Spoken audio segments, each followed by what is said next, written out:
এই দেখুন নন্দী চলে গেছে ওর জায়গায়, যার যেখানে টান, তাই না? এই যে আমাদের বজরঙ্গী বলি।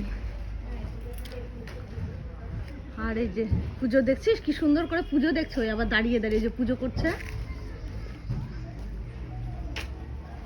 আর এখানে আমরা একটু রান্না বান্না করে এবার খাবো, যেহেতু আমরা নিরামিষই খাচ্ছি, কয়েকদিন ধরে আমাদের নিরামিষই চলছে।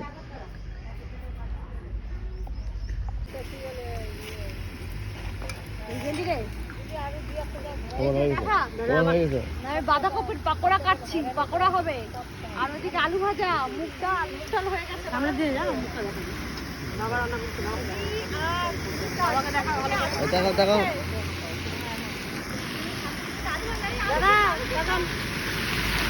মোবাইলে আলু সেদ্ধ রাখা, আলু সেদ্ধ হবে আবার শুকনো লঙ্কা দিলেন না ওই তো বলছি পাকোড়া হবে। পাকোড়া কিন্তু টমেটো থাকলে আলু সেদ্ধটা ভালো লাগতো না। আরে দূরে নিয়ে যায়, ধর মুখের এত কাছে ধরতে আমি কাজ কেমন ঠিক আছে না, দূরে ছাড় বলো না।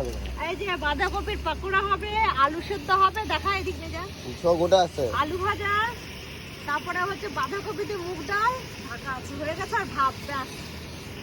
আর কি লাগে? হলুদ। তোমরা কোন ক্লাসে পড়ো? কোন ক্লাসে পড়ো? 3-তে। এই জায়গাটার নাম কি? তোমাদের স্কুলের নাম কি? Haripur Kolbari SP school. Haripur Kolbari SP school. বাবা, তোমাদের ছুটি হয়ে গেছে? ছুটি? আচ্ছা, এই যে আমরা এখন হরিপুরে আছি, এই যে স্কুল। এখানে আমরা এখন একটু মানে ইয়ে করেছি, স্টে করেছি, যে খাওয়া দাওয়া করে দুপুরের খাওয়া দাওয়াটা করে এখান থেকে আবার আমরা যাব আমাদের বাড়ি, রওনা দেব।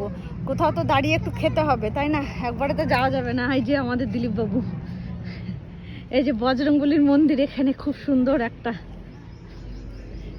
কিছুক্ষণ আছি, খাওয়া দাওয়া করে আবার আমরা চলে যাব আমাদের মতন। এখানে আমাদের রান্না হচ্ছে, এই ভাত পড়লো। চলো, পরে দেখা হচ্ছে, আবার খাওয়া দাওয়া করে বেরোই।